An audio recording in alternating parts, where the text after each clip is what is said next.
I'm Teresa, and we're going to be covering a short supine sequence that you could use as a warm-up or either towards the end of your practice, depending which style of yoga you're following and what your preferences are. So this is great for lower back, focusing a lot on glute release, a little bit of hamstring work, any tightness, tension in the hips, which most of us experience.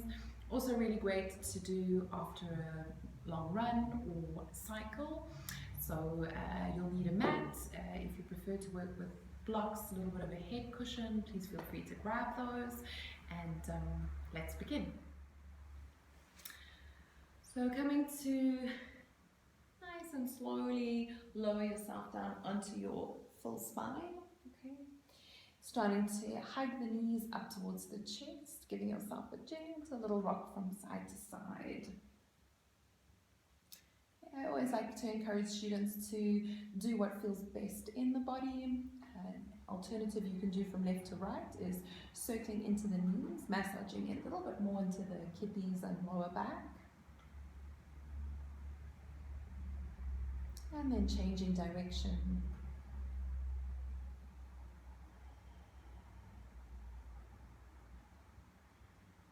And just try and keep track that you're doing the same number in each direction. Holding onto the knees, we're going to lift up, so opening, separating, my big toes stay touching, drawing up to the shoulders, and again, just a gentle rotation. Remember, we're focusing primarily on hips and lower back, which obviously is going to affect into the glutes. Changing direction, so we're going to push away, separate the knees, and bring them back. And try and feel like you've got control in the hip joint, so you're not wildly moving any giant uncontrollable circular movements from the knees just yet. Let's do two more.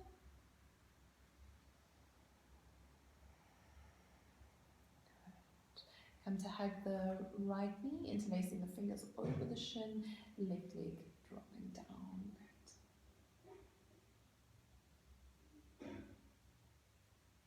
Gently release, so left leg comes up, I'm just going to scooch forward. Okay, right leg extending down, good.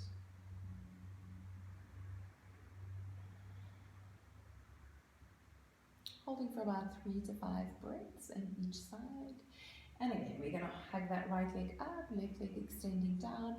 This time, as you inhale, lift the forehead up towards the knee, hovering the left foot just above the floor.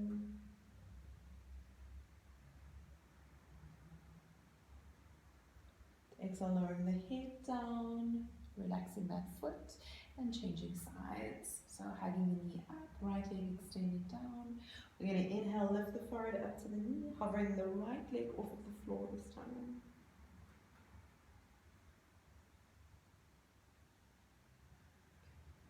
Exhale, softening head and shoulders, dropping the foot, and hugging both knees back up. Good. Again, if it feels good, come back to any of those variations, circling the knees, your almost frog-like legs, anything that feels good intermittently. We're going to inhale this time, create a tight little squeeze, hugging the forehead as close to the knees as you can. And then exhale, soften head and shoulders, and both feet flat to the floor. One of my all-time favorites, figure 4, so crossing the right leg over the left, giving a little bit more pressure into that right knee, pushing away, feel that hip opening up. Great. We're going to thread the hands through, interlacing either onto that hamstring or over onto the shin. Notice I've flexed into the foot.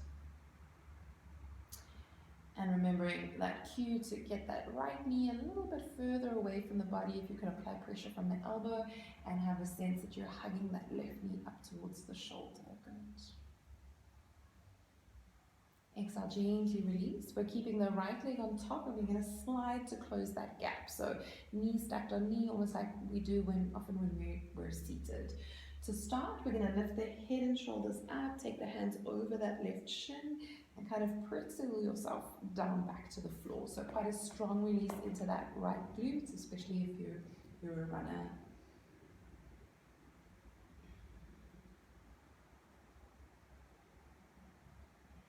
We're going to inhale, lift the head up.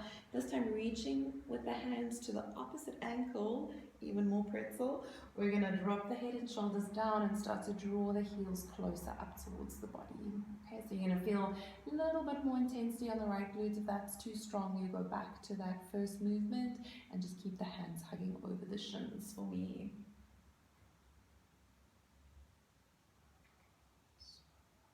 Gently release that grip, lowering the feet down. You can uncross the right leg, maybe straighten both legs out, just give them a nice little counter release so we're not creating too much compression in the knees. Okay, to the other side, so finding your figure four, left leg crossed over the right, a little bit of pressure onto the knees, okay, letting that hip open up. And we're going to lift up, same variation, so if you were threaded over the shin, you go back to that, keeping the toes active. If you were working to hands on the hamstrings, keeping that variation, okay. If there's room with the elbow to give a little bit more pressure onto the knee, please do that. And then you'll feel straight away, the more you can get that right knee up to the shoulder, the more you're going to feel the release in the left glute, which is what we're working towards.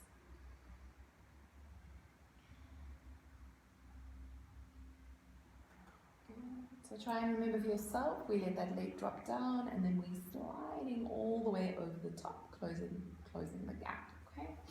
Inhale, lifting up, we're taking the hands over to the shins, good, and then dropping head and shoulders back down. So you are keeping your chins in neutral through all of these exercises. Try not to keep looking at the screen too much. I don't want you to have any unnecessary strain into the neck.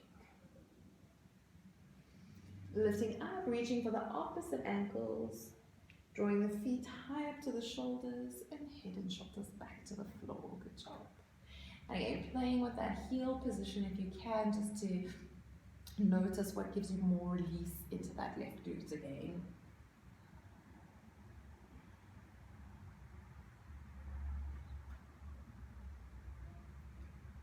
Gently release, lowering down, uncrossing the legs, straighten them out, giving a nice little shake, a little bit of relief for the knees.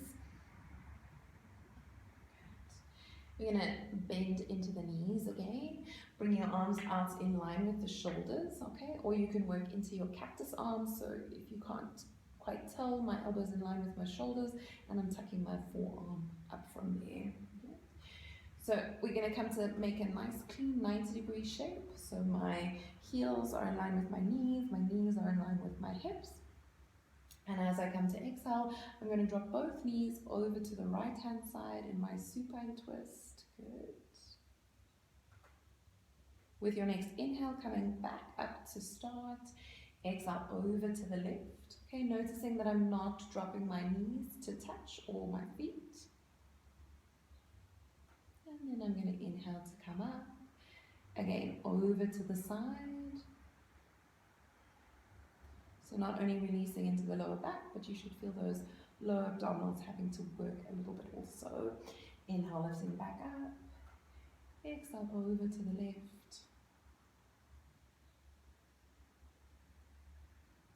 Inhale to come up. This time we're going to exhale, let the knees drop all the way down to the floor. Good job. Try not to shuffle them around too much, keeping them stacked one for one. And you're welcome to place the right hand onto the top and see if you can maybe hug them a little bit closer to the body.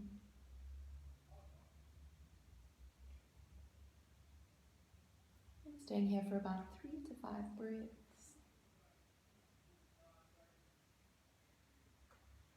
Inhale to release, bringing the knees up, just shifting, adjusting if you need to. Wardrobe malfunction, lifting up and then lowering over to the side. Good. So again, placing the hand onto the knees, checking ankles and knees are as stacked as can be. Okay, also you might feel a secondary stretch across the front of the body, into the pecs, down the arms. That's completely normal.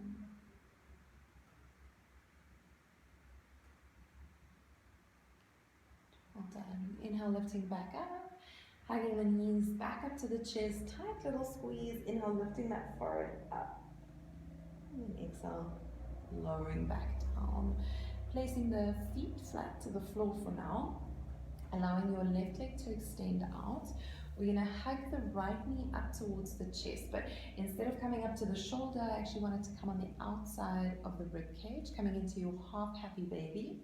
So my hands come on the outside of the right foot, strong flexion, and then noticing my shoulder to floor connection. I'm keeping flexion in that foot, so think of almost a reverse of what we would do in a lizard variation.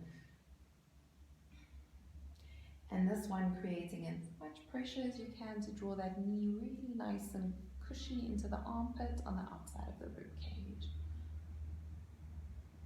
If for whatever reason you're quite tight into the hips and you can't quite get the leverage, you're welcome to use a strap or a towel, something to give you a little bit more support. Releasing that pressure, I'm going to use the left palm to guide the right knee over, okay, across the midline, coming into my supine twist. Again, noticing fingertips in line with the shoulders or to 90 degrees. And just releasing that really lovely cross line of fascia down the side of the body.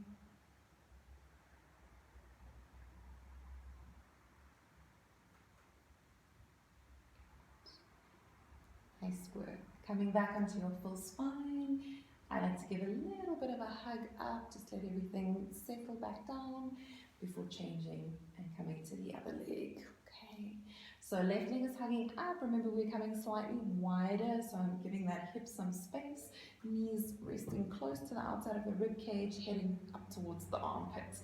Okay, lifting up, grabbing the knife edge of the left foot this time, and then gently drawing back down. Right toes, you can't really see that they're a little bit active, okay? And then again, chin back into neutral. Upper body is completely relaxed, even though we're using that left hand to create pressure, we're not compromising tension in the neck and jaw, okay?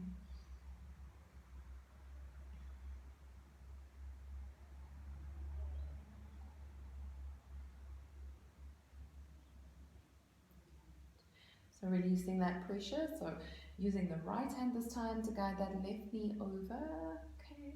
Left arm is in line with the shoulders, either your cactus arm or working bull extension. Okay. And noticing that you're trying to gently guide that knee as close to the floor as possible.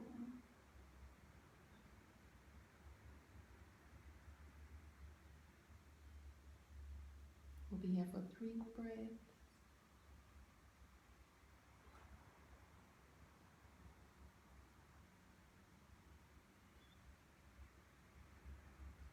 Well done. Inhale, gently release. Soft little hug up of that knee again. And then gently lowering down. So from here, if you've used it at the end of your practice, you would obviously allow the legs to extend, palms facing up, taking just a few moments, giving yourself 3 to 5 minutes in your Shavasana.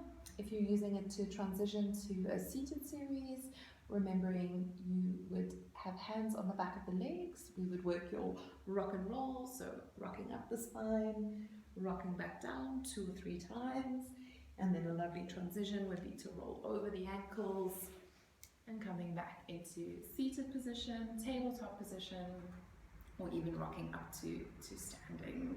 So enjoy, experiment, explore. Namaste.